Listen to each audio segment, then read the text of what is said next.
Hello friends, मैं शिव जैन आपका स्वागत करता हूं आपके अपने यूट्यूब चैनल पर। दोस्तों, आज की वीडियो यहाँ पर जो है जीएसटी में लेटेस्ट ऑर्डर को लेकर है। फैब 2026 में लेटेस्ट ऑर्डर जारी किया गया है। ऑनरेबल मद्रास हाई कोर्ट के द्वारा ये ऑर्डर जारी किया गया है। अगर आपको इसकी पीडीएफ कॉपी की रिक्वायरमेंट है तो आप ऑनरेबल कोर्ट की वेबसाइट पर जाकर रिट पेटिशन नंबर सर्च करेंगे तो डायरेक्ट डाउनलोड करने के लिए मिल जाएगा। यहाँ पर एसएससी की जेन्युइन हार्डशिप को कंसीडर किया गया है और सिमिलर स्टेट में तो एज इट इज एप्लीकेबल रहने वाला है। ऐसे काफ़ी सारे एसएससी है क्योंकि सबके साथ यहाँ पर जो फैक्ट है सिमिलर रहने वाले हैं। इसका बेनिफिट ले सकते हैं। अगर आप नोटिस के रिप्लाई कर रहे हैं या फिर अपील में जा रहे हैं तो इसका आपको बेनिफिट मिल जाएगा। बाकी अदर स्टेट में भी ऑनरेबल जो कोर्ट्स हैं इसके रिगार्डिंग सिमिलर भी प्रोवाइड किया गया है। अगर बात करें यहाँ पर honourable Delhi high court, honourable Allahabad high court, तो काफ़ी सारे ऐसे ऑर्डर्स हैं जो यहाँ पर एसएससी के फेवर में जारी किए गए हैं इसी फैक्ट को लेते हुए। पर मैं आपको ये चीज़ बता देता हूँ, अभी इसके रिगार्डिंग जीएसटी पोर्टल पर फिर से एक नया अपडेट आ गया है। तो हो सकता है कि आगे चलकर आप इसका बेनिफिट ना ले पाएं, लेकिन अभी तक जितने भी आपके ऑर्डर्स हैं वो किसी भी साल के लिए जारी हो, आप अपने ऑर्डर को नोटिस को इनवैलिड करा सकते हैं। आपको चेक करना होगा कि जिस स्टेट में आपका बिजनेस रजिस्टर्ड है वहाँ पर ऑनरेबल जुडिशनल हाई कोर्ट ने इसके रिगार्डिंग क्या व्यू प्रोवाइड किया है। यहाँ पर जो है मैंने अपने यूट्यूब चैनल पर ऐसे काफ़ी सारे लेटेस्ट वीडियोज अपलोड किए हुए हैं जिनमें अलग अलग ऑनरेबल कोर्ट्स के फेवरेबल ऑर्डर्स आए हुए हैं। वो फैक्ट्स भी अलग अलग हैं। यहाँ पर नोटिस या ऑर्डर से इनवैलिड थे, कहीं पर सेक्शन 73, 74, 75 का वायलेशन था।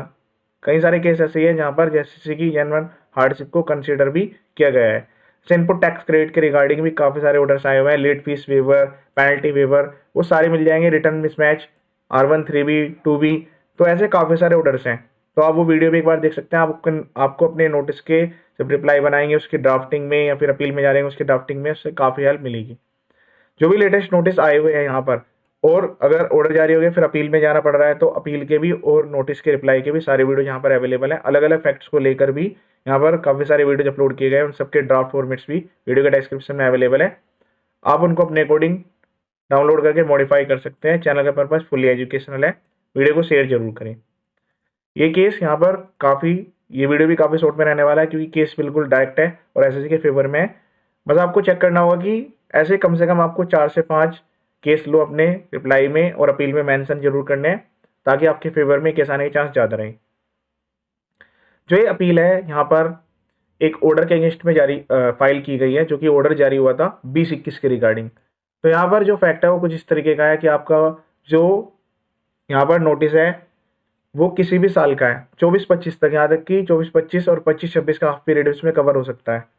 उन्होंने कहा है कि ऑनरेबल कोर्ट से रिक्वेस्ट की है कि इसको कोर्स किया जाए क्योंकि इलीगल है, ग्रोस वायलेशन है प्रिंसिपल ऑफ नेचुरल जस्टिस का। अब फैक्ट चेक करिएगा, ध्यान से समझिएगा।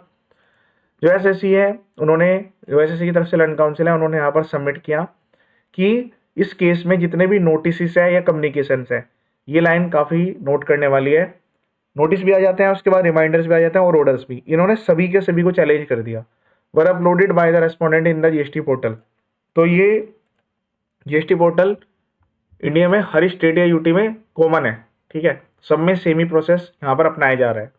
Since the petitioner was not aware of the sad notice, तो वो कह रहे हैं कि जो पेटिशनर है उनको उसके बारे में जानकारी नहीं थी, इसलिए वो यहाँ पर रिप्लाई करने में फेल्ड हो गए और उनको अपॉर्चुनिटी नहीं दी गई। तो ये वायलेशन है प्रिंसिपल ऑफ नेचुरल जस्टिस का। Without providing any opportunity. Under these circumstances, the impunged order came to be passed by the respondent without providing any opportunity of personal hearing, और जो कि यहाँ पर वायलेशन है, ग्रोस वायलेशन है principle of natural justice का, और उसी के बेस पर अपील फाइल की जा रही है और उनको अलाउ भी किया जा रहा है। लेकिन आपको ध्यान रखना है कि जब भी आप अपील में जा रहे हो या फिर रेट फाइल कर रहे हो तो आपको टाइम लिमिट का ध्यान रखना है। सबसे पहले आपको फर्स्ट रेमेडी अवेल करनी होगी। काफ़ी केस में ऐसा भी देखा गया है कि अगर एसएससी ने यहाँ पर अपील फाइल नहीं की है रेक्टिफिकेशन का, जो कि 90 डेज का टाइम होता है ऑर्डर जारी करने में, तो उनकी रिट को डिसमिस कर दिया गया है। और अब यहाँ पर जो है जो जीएसटी अपीलेट ट्रिब्यूनल है वो भी यहाँ पर जो है कॉन्स्टिट्यूट हो चुके हैं।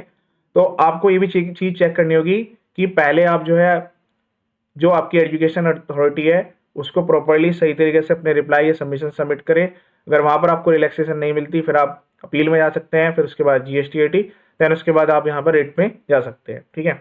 तो अगर आप यहाँ पर बाईपास करेंगे तो काफ़ी केस में क्या है कि एसएससी को अलाउ नहीं किया गया है। अब इसके बाद यहाँ पर देखिएगा जो डिपार्टमेंट है उन्होंने यहाँ पर 25% जो अमाउंट है डिस्प्यूटेड टैक्स का वो रिकवर कर चुके हैं। अब यहाँ पर ऑनरेबल कोर्ट से एसएससी ने रिक्वेस्ट किया है कि इनको अपॉर्चुनिटी दी जाए ताकि वो अपने केस को डिपार्टमेंट के बिफोर यहाँ पर प्रेजेंट कर सके और जो उनके द्वारा जो भी ऑर्डर जारी किए गए हैं उनको यहाँ पर सेट असाइड किया जाए। इसके रिगार्डिंग जो डिपार्टमेंट की तरफ से लर्न काउंसिल है उन्होंने इसको अपोज किया। उन्होंने कहा कि जो डिपार्टमेंट है वो यहाँ पर जीएसटी पोर्टल पर ही जो भी कम्युनिकेशन है नोटिस है वो अपलोड करते हैं। जो पेटिशनर है वो अपॉर्चुनिटी अवेल नहीं कर पाए हैं। उन्होंने ये भी बात एडमिट की है कि इनको कोई भी अपॉर्चुनिटी ऑफ पर्सनल हियरिंग का यहाँ पर इन्होंने अवेल नहीं की थी और इनको ऑप्शन भी नहीं था क्योंकि सारी चीज़ें तो ऑनलाइन पोर्टल पर ही सबमिट हुई हैं, तो इनको पर्सनल हियरिंग भी नहीं मिली है। मतलब इनका कहना है कि इन्होंने तो प्रोवाइड किया है, क्योंकि जब रिमाइंडर भेजे जाते हैं तो उसका मतलब ये कि भाई आप पर्सनल हियरिंग के लिए आइए, लेकिन वो भी अपने आप में चैलेंज रखे हैं अलग अलग ऑनरेबल कोर्ट में और एसएससी के फेवर में भी हुआ है। तो इसलिए उन्होंने यहाँ पर ऑनरेबल कोर्ट से रिक्वेस्ट किया है कि मैटर को जो है रिमांड बैक किया जाए डिपार्टमेंट को, ताकि वो प्रॉपर्ली एडवोकेट कर सके। इसके बाद यहाँ पर दोनों साइड के जो लर्न काउंसिल हैं उनके सबमिशन को जो मैटर उन्होंने सबमिट किया है उनको यहाँ पर कंसिडर करने के बाद फाइनल वर्डिक्ट देखिए। In the case on hand it is evident that so कुछ notice was uploaded on GST portal according to the petitioner he was not aware.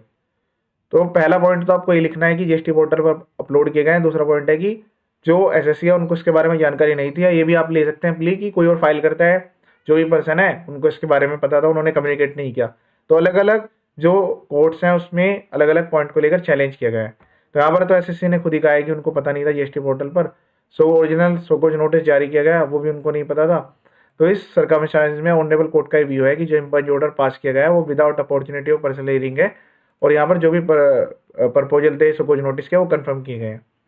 अब यहाँ पर ये लाइन और ये पैरा काफ़ी इंपॉर्टेंट है। पॉइंट नंबर 9, नो डाउट, इस बात में कोई डाउट नहीं है कि जीएसटी पोर्टल के द्वारा नोटिस भेजना सफिशिएंट सर्विस ऑफ नोटिस माना जाएगा। लेकिन जो ऑफिसर है जो नोटिस यहाँ पर भेज रहे हैं, रिपीटेड रिमाइंडर भेज रहे हैं, वो यहाँ पर इस फैक्ट को ध्यान नहीं रख रहे कि जब पेटिशनर से कोई रेस्पॉन्स नहीं मिल रहा है तो जो प्रॉपर ऑफिसर है वो यहाँ पर अपने माइंड में सेक्शन 169 को रखें, अपने माइंड का प्रॉपरली अप्लाई करें, और जो पॉसिबिलिटीज यहाँ पर एक्सप्लोर दी गई है, देखिए यहाँ पर सेक्शन 169 में अदर मोड्स भी दिए गए हैं, देखिए रजिस्टर्ड पोस्ट हो गया, उसके अलावा यहाँ पर एड्रेस पर अफिक्स करना, ईमेल आईडी मोबाइल नंबर के थ्रू भेजना, तो काफ़ी सारे मोड ऑफ सर्विस वहाँ पर दिए गए हैं। लेकिन हर स्टेट या यूटी में केवल और केवल एक ही प्रोसेस अपनाया जा रहा है, वो है पोर्टल पर अपलोड करने वाला। तो उन्होंने कहा कि आप दूसरे मोड भी एक्सप्लोर कर सकते हैं जब कोई रेस्पॉन्स नहीं आ रहा, तो otherwise it will not be effective service of notice. तो ऑनरेबल कोर्ट ने कह दिया है इसके रिगार्डिंग कि आप यहाँ पर केवल और केवल एक फॉर्मेलिटी फुलफिल कर रहे हैं और उसकी वजह से आपको बस एक्सपायर से ऑर्डर जारी करने हैं। आप इफेक्टिव सर्विस ऑफ नोटिस नहीं कर रहे हैं, केवल फॉर्मेलिटी फुलफिल कर रहे हैं। केवल यहाँ पर एक्सपायर से ऑर्डर जारी करना, एम्प्टी जो फॉर्मेलिटीज है उनको पूरा करना, इससे यहाँ पर यूजफुल पर्पस सर्व नहीं हो रहा है एक्ट का भी, और इसकी वजह से यहाँ पर लिटिगेशंस बढ़ रही हैं। ना केवल ऑफिसर का टाइम वेस्ट हो रहा है, बल्कि यहाँ पर ऑनरेबल कोर्ट का, अपीलेट अथॉरिटी का, ट्रिब्यूनल का भी प्रीशियस टाइम यहाँ पर वेस्ट हो रहा है। Thus when there is no response, तो यहाँ पर डायरेक्ट डायरेक्शन दी गई है। यहाँ पर इस वाले पॉइंट में काफ़ी ज़्यादा आपको यहाँ पर सबमिट करने के लिए मिलेगा जब आप अपील में जा रहे होंगे। तो अगर कोई रेस्पॉन्स यहाँ पर नहीं आ रहा है टैक्स पेयर के द्वारा, जो प्रॉपर ऑफिसर है वो यहाँ पर उनको जो भी अदर पॉसिबिलिटीज है सेक्शन 169(1) में वो यहाँ पर एक्सप्लोर करनी होगी, preferably by the registered post which would ultimately achieve, जिससे कि जीएसटी एक्ट का जो ऑब्जेक्ट है वो अचीव हो सके। यहाँ पर ऑनरेबल कोर्ट ने कहा है कि जो कोर्ट है उनको यहाँ पर ऐसा लगता है कि अपॉर्चुनिटी सही तरीके से नहीं दी गई, कि आपने जो है एसएससी को इफेक्टिव और एक्चुअल अपॉर्चुनिटी प्रोवाइड नहीं की। अब यहाँ पर जो एसएससी की तरफ से लर्न काउंसिल है उन्होंने यहाँ पर ऑलरेडी कह दिया कि डिपार्टमेंट ने 25% ऑफ डिस्प्यूटेड टैक्स अमाउंट का यहाँ पर रिकवर कर लिया है। तो ऑनरेबल कोर्ट ने इस बात को ध्यान में रखते हुए यहाँ पर जो ऑर्डर जारी किए गए थे 10 फरवरी 2025 को, उनको डायरेक्टली सेट असाइड करके कोर्स कर दिया है। मैटर को यहाँ पर इस फॉलोइंग ऑर्डर के साथ यहाँ पर रिमांड बैक किया गया। एक तो एक ही जो ऑर्डर है उनको यहाँ पर कोर्स कर दिया गया, मैटर को रिमांड बैक किया गया है। उसके बाद पेटिशनर अपने रिप्लाई को फाइल करेंगे, जो भी उन्हें ऑब्जेक्शन फाइल करने हैं, डॉक्यूमेंट सबमिट करने हैं। इनको यहाँ पर टाइम दिया गया है 3 वीक्स का, जिस दिन ये ऑर्डर जारी किया गया है। जब ये अपने रिप्लाई को या फिर ऑब्जेक्शन को सबमिट कर देंगे, उसके बाद डिपार्टमेंट 14 डेज का इनको क्लियर नोटिस देगा, जिसमें यहाँ पर डेट फिक्स की जाएगी पर्सनल हियरिंग के रिगार्डिंग।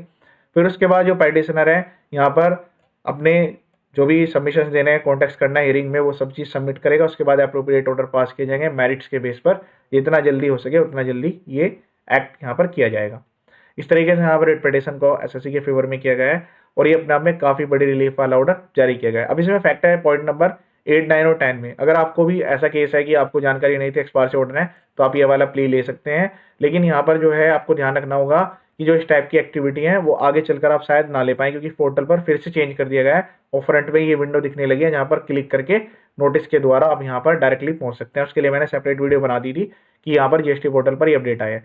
दूसरा, यहाँ पर कोई भी आपको कम्युनिकेशन आता है उसको सही तरीके से रिप्लाई जरूर करें, जो नोटिसन को सही तरीके से रीड करें और अपने जो भी आपकी एजुकेटिंग अथॉरिटी है उनको सही सबमिशंस, पर्सनल हियरिंग की जो अपॉर्चुनिटी है वो अवेल करें। अगर आप टाइम चाहते हैं तो एडजमेंट भी ले सकते हैं। अलग अलग प्रोविजंस में एडजमेंट के यहाँ पर सेक्शन भी है और उसमें टाइम लिमिट आपको प्रोवाइड की जाएगी। सेक्शन 75 में क्लियरली ये चीज़ मेंशन की गई है। ये था लेटेस्ट ऑर्डर। बाकी इसके अलावा बाकी अदर वीडियो भी आप एक बार देख सकते हैं अपने रिप्लाई में, और अगर आप अपील में जा रहे हैं उसको जरूर मेंशन करें और वीडियोज को शेयर करें। ये वीडियो देखने के लिए थैंक यू सो मच।